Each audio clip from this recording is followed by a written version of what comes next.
अच्छा ये दारू है? हाँ जी, देसी लग है, तो पानी रहा है। देसी है जौ का। भालू जो है वो इस नदी से उस तरफ जो है वो ज़्यादा रहते हैं। दोस्तों पिछले वीडियो में आपने देखा कि किस तरह अपनी ज़िंदगी के अब तक के सबसे खतरनाक रास्तों से होते हुए मैं चंबा से बस लेकर पहुंच जाता हूं हिमालय की घाटी में बसे किल्लाड़ में। और आज के इस वीडियो में आप लोगों के इमोशंस देखेंगे, उनके चैलेंजेस देखेंगे और इसके साथ साथ पांगी घाटी की सबसे खूबसूरत जगह सुराल भटोरी में भी आपको लेके चलूंगा। और कल मैं सोच रहा था कि मैंने अपनी ज़िंदगी के सबसे खतरनाक रास्ते देख लिए, लेकिन ये मेरी सोच गलत थी।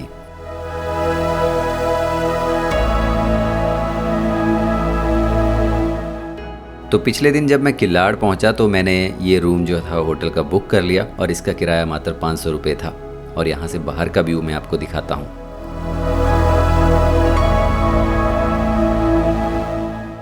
कितना अच्छा लगता है कि आप रूम का दरवाज़ा खोलें और आपके सामने इतने बड़े बड़े पहाड़ और चारों तरफ हरियाली ही हरियाली देखने को मिले।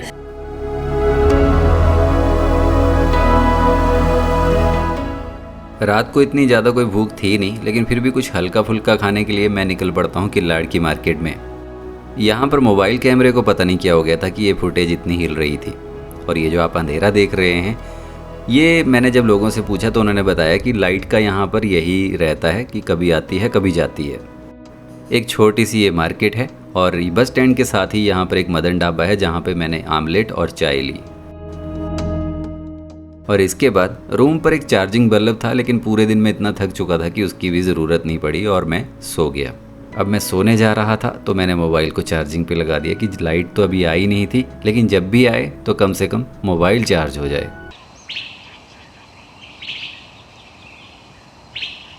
सुबह जब उठा तो लाइट तब भी नहीं थी, लेकिन मेरा मोबाइल चार्ज हो चुका था।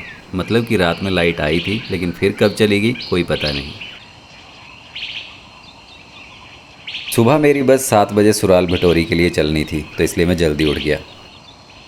ये हिमालय की पीर पंजाल रेंज है और इसके बीच में ये चिनाब नदी बह रही है, जिसको कि चंद्रभागा नदी भी कहते हैं।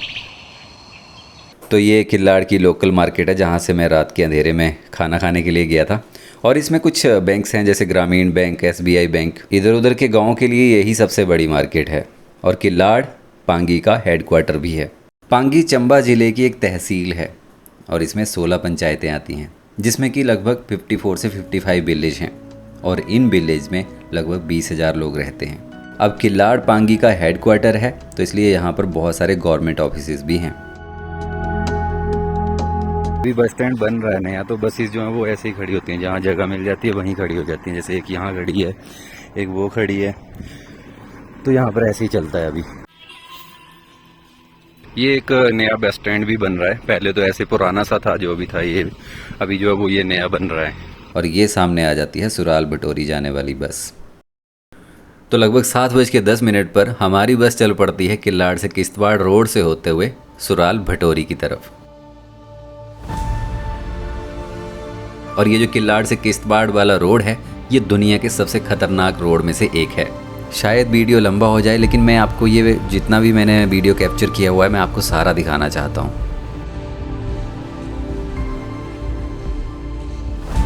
कहते हैं इस रोड पर जाने के बाद बड़े बड़े हिम्मत वाले लोग भी भगवान को याद करने लगते हैं, और ठीक मेरे साथ भी हो रहा था। और इस रोड पर यहाँ पर देख सकते हैं आप कि कोई रेलिंग भी नहीं है।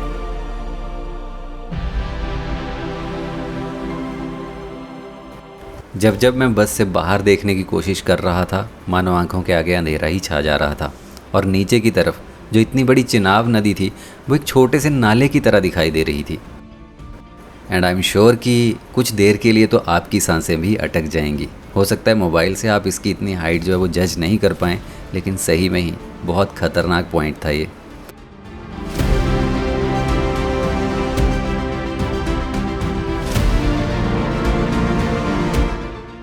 इस रोड की लंबाई लगभग 117 किलोमीटर है और इसके एक साइड झुकी हुई चट्टानें हैं तथा दूसरी ओर 1000 फीट नीचे चेनाब नदी है, जिसको चंद्रभागा नदी भी कहते हैं। इसलिए इस रोड को क्लिफ हैंगर के नाम से भी जाना जाता है।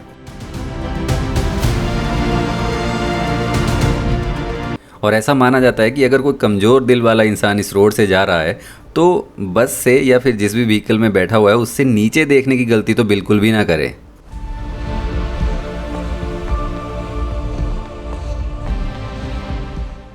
ये एक ऐसा रोड था जहाँ पर मुझे लगता है कि पैदल चलने में भी डर लगेगा, और यहाँ पर HRTC के ड्राइवर इतनी बड़ी बस लेके जा रहे हैं, ये अपने आप में बहुत बड़ी बात है।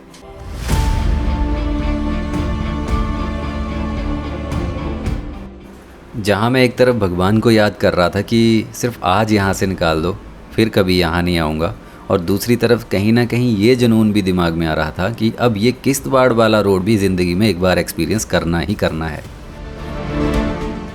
और अच्छी बात ये थी कि इस रोड पे मुझे पूरा नहीं जाना था, मुझे 14 किलोमीटर आगे से एक धरबास जगह पड़ती है, वहाँ से सुराल की तरफ मुड़ना है। अब यहाँ से उस खतरनाक रास्ते को छोड़ते हुए मैं धरबास से सुराल की तरफ मुड़ गया हूँ। रोड काफ़ी पतले पतले हैं, तो दूसरी तरफ से एक बस सुराल की तरफ से आ रही है जो कि किल्लाड़ जा रही है। तो हमारे ड्राइवर ने बस को पहले ही साइड में लगा लिया क्योंकि यहाँ पर बस को पास देने के लिए स्पेस था। किल्लाड़ से सुराल भटोरी की दूरी लगभग 28 किलोमीटर है, जिसको तय करने के लिए लगभग 1.5 घंटा लग जाता है, और इसका किराया 80 रुपये है।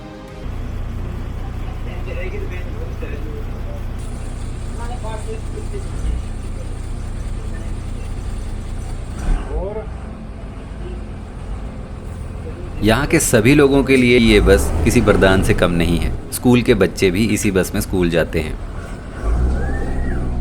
और अगर ये बस गलती से मिस हो जाए तो बच्चों को पैदल ही स्कूल तक जाना पड़ता है।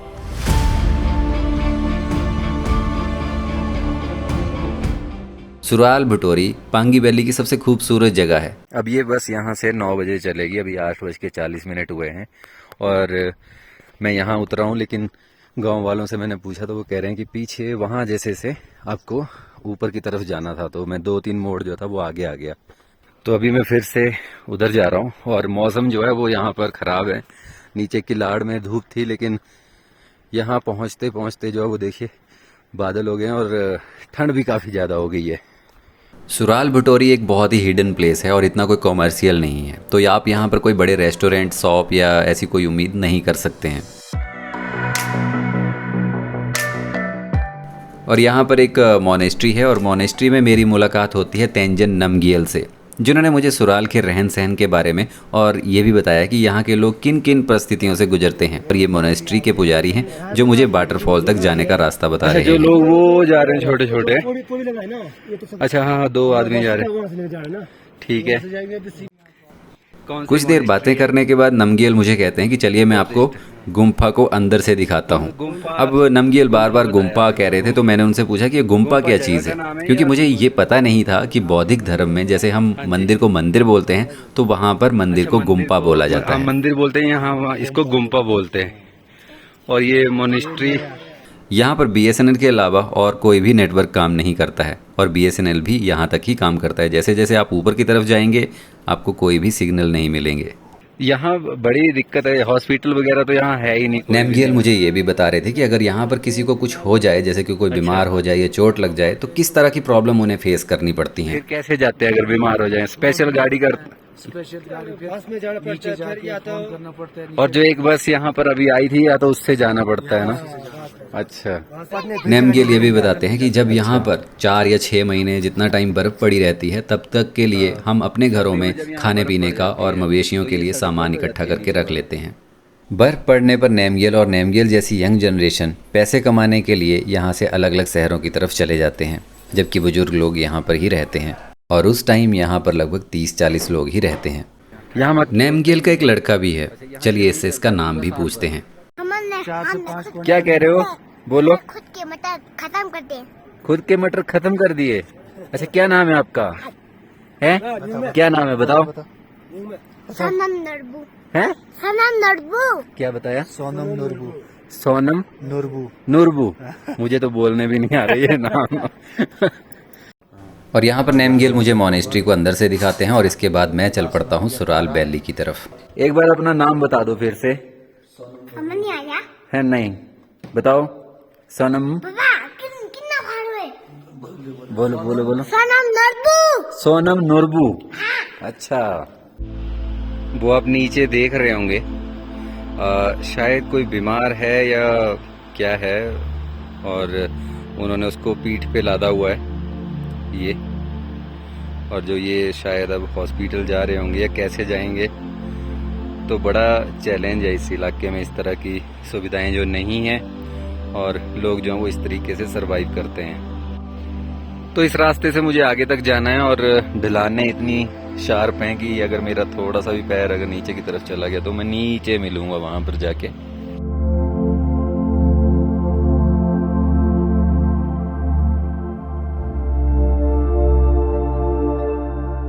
यहाँ पर बीच बीच में आपको काफ़ी झरने मिलेंगे जिनकी चट्टानें काफ़ी स्लिपरी थी।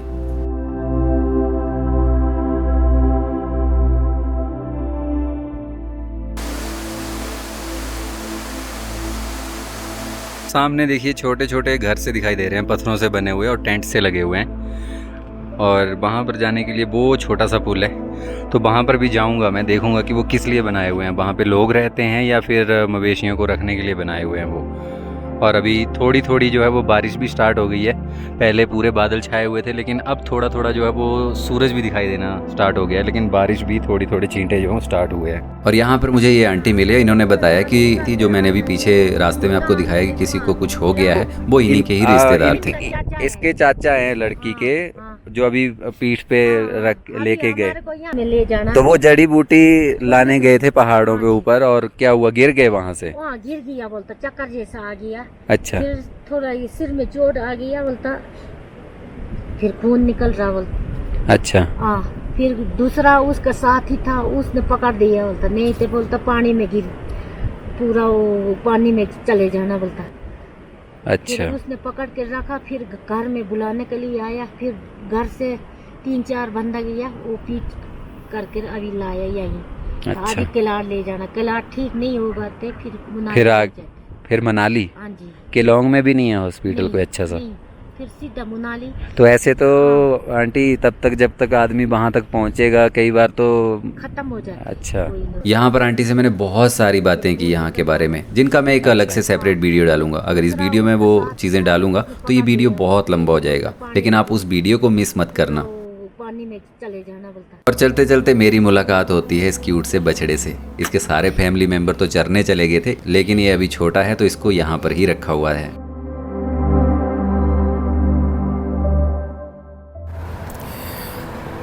तो अभी वो अंकल जी गए, उन्होंने बताया कि भालू जो है वो इस नदी से उस तरफ जो है वो ज़्यादा रहते हैं, जैसे वो सामने जंगल हैं, इस तरफ जो है वो आपको मिल सकते हैं, और जो नदी है इसको क्रॉस करके थोड़ा कम आते हैं। और सर्दियाँ, जैसे अब सर्दियाँ बढ़ती जाएंगी, वैसे तो गर्मियों में वो ऊपर चले जाते हैं, जैसे बर्फ़ दिख रही है उस तरफ चले जाएंगे, और अब जो है वो सितंबर महीना चल रहा है, तो जैसे जैसे सर्दियाँ बढ़ती जाएंगी वो नीचे नीचे आना स्टार्ट हो जाए। और वो रहा वो वाटरफॉल जिसकी तरफ मैं चला हुआ हूँ। इस वाटरफॉल का नाम पारालाम वाटरफॉल भी है, और इसके साथ साथ ये चवी वाटरफॉल के नाम से भी जाना जाता है। ग्लेशियर से मेल्ट होता हुआ इस वाटरफॉल का पानी बिल्कुल क्रिस्टल क्लियर था।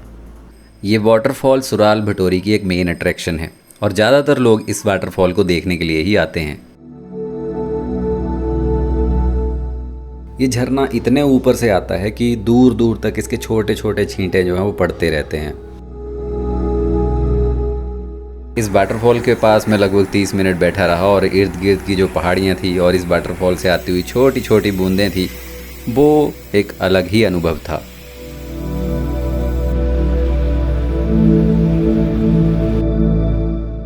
और सामने की तरफ जो आप हरियाली देख रहे हैं, ये सारे भोजपत्र के पेड़ हैं। भोजपत्र का यूज़ यहाँ के लोग अपने घरों की छतों के निर्माण में करते हैं।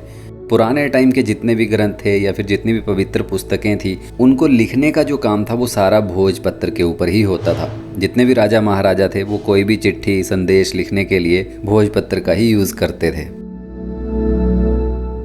और यहाँ पर घूमने का सबसे अच्छा समय जुलाई के मिड से लेके अगस्त के मिड तक होता है। उस टाइम यहाँ पर सारी घाटी में रंग बिरंगे फूल होते हैं और हरियाली और भी ज़्यादा होती है।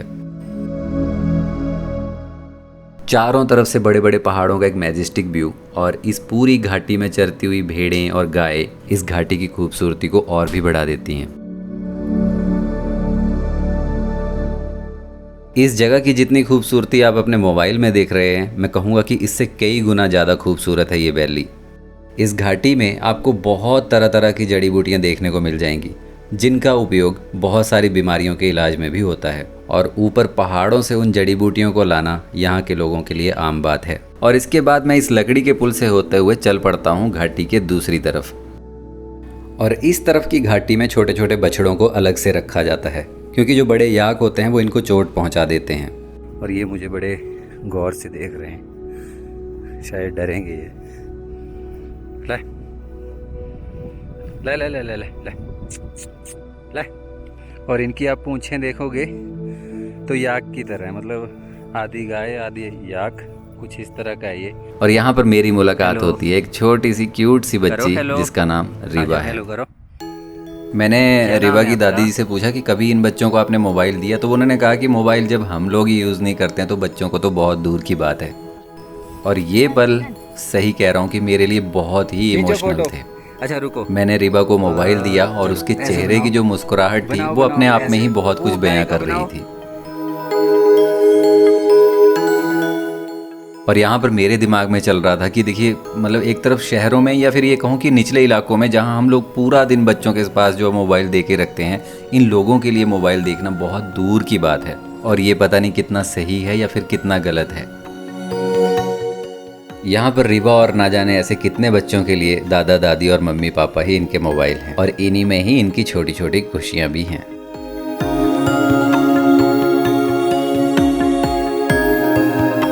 चलो बाय रीवा, बाय, अब जा रहा हूँ मैं, बाय। और रास्ते में मुझे पुजारी जी मिल गए जो मॉनेस्ट्री में मिले थे सुबह। तो ये पूछ रहे थे कि कैसी लगी आपको जगह, और मैंने बताया इनको कि मेरा एक्सपीरियंस बहुत ही अच्छा रहा, बहुत ही अच्छी जगह है ये। और ये इनके चाचा जी हैं। अच्छा ये बताइए, यहाँ सब लोग गाय क्यों रखते हैं, भैंस क्यों नहीं रखते हैं? भैंस यहाँ ठंड है जी। ठंड की वजह से? जी, ठंड का वो भैंस जो वो ठंड ज्यादा बर्दाश्त नहीं करती है, नहीं कर सकते। तो बस गाय और भेड़ ही। गाय, भेड़ और चूरी। चूरी क्या होती है? चूरी गाय को मतलब अच्छा, जो गाय थी जिसकी पूंछ बड़ी सी थी घोड़े वाली, उसको चूरी, कोई कह रहे हैं कि उसको जौ बोलते हैं। चूरी चूरी चूरी? चूरी। अच्छा ये दारू है? हाँ जी, देसी लग तो पानी रहा है। देसी है जौ का। अच्छा जौ से बनती है ये? नया बनता है। अच्छा अच्छा, तो इसको कैसे बनाते हैं आप? जौ को कैसे करेंगे, मतलब मिक्स करें? जौ को उबालते हैं। अच्छा, और उसमें थोड़ा सा दवाई होता है। तो आपका ये डेली चलता रहता है सर्दी में? सर्दी में यहाँ ठंड है जी। अच्छा, ठंड से बचने के लिए अच्छा उपाय है। ये थोड़ा यूज करते हैं जी। और यहाँ पर इनके साथ मैंने भी 2 घूंट लगा लिए। तो ये था चंबा के अंदर मेरा तीसरा दिन सुराल भटोरी में, एक अमेजिंग एक्सपीरियंस। और इसके बाद मैं फिर से पहुंच जाता हूं किल्लाड़, और यहाँ पर लाइट फिर से नहीं थी। अब अगले वीडियो में चलेंगे हुडान भटोरी। काफ़ी इंटरेस्टिंग प्लेस है वो, वहाँ के लोगों से भी मिलेंगे और जानेंगे कि वहाँ पर देखने लायक क्या क्या चीज़ें हैं। वहाँ पर मैंने पहली बार महसूस किया कि क्या होती है ऑक्सीजन की कमी।